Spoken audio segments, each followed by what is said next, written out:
Another day, another basketball stories na naman ang pagkikwentuhan natin. At ngayon nga ay ang pag-uusapan natin ang balitang buo na nga daw ang super team ng Los Angeles Lakers at ang balitang pagkuha na ng Golden State Warriors kay Seth Curry.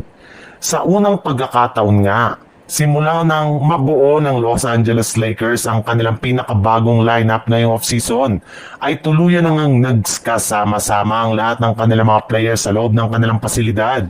Unti-unti na rin naman nga nilang ginagalaw ang playing style ng bawat isa upang sa ganun ay makabuo agad sila ng magandang chemistry. Maging si Luka Doncic nga ay nakasama na rin naman sa kanilang mga ginagawang practice ng mga nagdaang araw.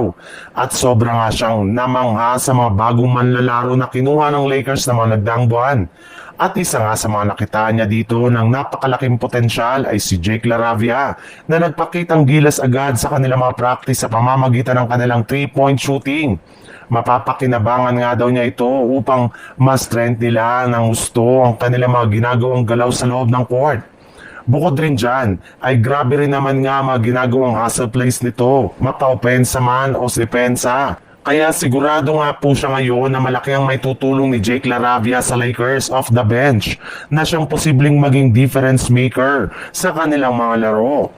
Sa ibang balita naman, kahit man nga ilang linggo na lang natitira bago man ang training camp ay meron pa lamang ang siyam na player ang Golden State Warriors sa kanilang official lineup. Kaya tanong nga po ngayon ng mga fans, bakit nga ba kakaunti pa lang ang hawak nilang manlalaro ay hindi pa sila nakakakuha ng mga bagong manlalaro?